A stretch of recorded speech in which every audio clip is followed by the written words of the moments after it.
2002-তে SIR হয়েছে, BJP হচ্ছে বলছে, তাহলে অসুবিধা কোথায়? আমরা প্রশ্ন করছি নির্বাচন কমিশনকে, উত্তর দিচ্ছে বিজেপি। বিজেপির মুখপাত্র এখানে কৌস্তব বাগচি, আর গোটা ইলেকশন কমিশনের মুখপাত্র হয়ে গেছে ভারতীয় জনতা পার্টি। প্রশ্ন করছি ইলেকশন কমিশনকে, উত্তর দিচ্ছে বিজেপি। কি অসুবিধা, কি অসুবিধা?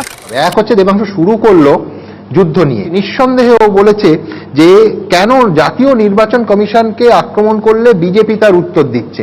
আমার মনে পড়ে যাচ্ছিল যে পঞ্চায়েত ভোটের পর রাজ্য নির্বাচন কমিশনকে আক্রমণ করলে তৃণমূল তার উত্তর তো দিচ্ছিল, দিনের পর দিন দিচ্ছিল। জ্ঞানেশ কুমারের বিরুদ্ধে এফআইআর তার যদি সঙ্গত কারণ থাকে হতেই পারে, আই রিপিট, হতেই পারে, কিন্তু আমি বলছি পঞ্চায়েত ভোটে এক্ষুনি দেখাবো কতজন মানুষ মারা গেছিল, রাজীব হাসিনার বিরুদ্ধে কতগুলো এফআইআর হয়েছিল। 2002-এর এসআইআরটা 2 বছর ধরে হয়েছিল, সময় নিয়ে হয়েছিল। 2 বছরের টাইম পিরিয়ডটা কমে এলো 2 মাসে। কি তাড়াহুড়ো ছিল? আচ্ছা, আর একটা তথ্যের ভুল যেহেতু দেবাংশু বলল এবং আজকে রাজ্যের মুখ্যমন্ত্রীও মঞ্চের ওপর থেকে বললে, নিশ্চয়ই কোনো আমলা অথবা রাজনীতিবিদ তাকে এই ভুল তথ্য ফিট করেছেন, একেবারে তথ্যগত ভুল।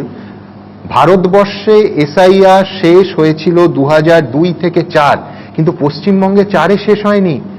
পশ্চিমবঙ্গে এসআইআর এর খসড়া ভোটার তালিকা প্রকাশিত হয়েছিল 4 ফেব্রুয়ারি 2002। সেটা সংশোধনের পর ফুল অ্যান্ড ফাইনাল তালিকা প্রকাশিত হয়েছিল 12 এপ্রিল 2002। কোথাও 2004 নেই। 2004 বলা হয় তার কারণ ভারতবর্ষের মতো বিপুল একটা রাষ্ট্রের গোটা সবকটা রাজ্য মিলিয়ে 2-তে শুরু এবং 4-এ শেষ বলে খসড়া ভোটার তালিকা পশ্চিমবঙ্গের ক্ষেত্রে বেরিয়ে গেছিল 4 ফেব্রুয়ারি। কোনো ইফস অ্যান্ড বাটস নেই।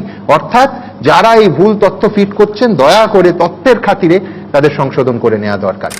আমি আজকে এবিপি স্টুডিও থেকে মতুয়াদের বড় নেতা সাজা শান্তনু ঠাকুর, সুব্রত ঠাকুরদের চ্যালেঞ্জ করছি, বুকের পাটা যদি থাকে কলকাতায় বা ঠাকুরনগরে 10,000 মতুয়াকে নিয়ে একটা সমাবেশ করুন। দেবাংশু এক গাদা কথাবার্তা বললো, সেখানে চ্যালেঞ্জ অনেক কিছু করলো, শান্তনু ঠাকুর থেকে শুরু করে শুভেন্দু অধিকারী। দেবাংশুর চ্যালেঞ্জ থেকে কেউ বাদ গেল না। এখন এই দেবাংশু একটা সময় চ্যালেঞ্জ করেছিল, বলেছিল পাপোস হয়ে শুয়ে থাকবো, আমাকে ডিঙিয়ে কেউ যেতে পারবে না। তো সেই চ্যালেঞ্জের মর্যাদা তার নিজের দল রাখেনি, অন্যান্য নেতাদের কি চ্যালেঞ্জ করবে রে ভাই?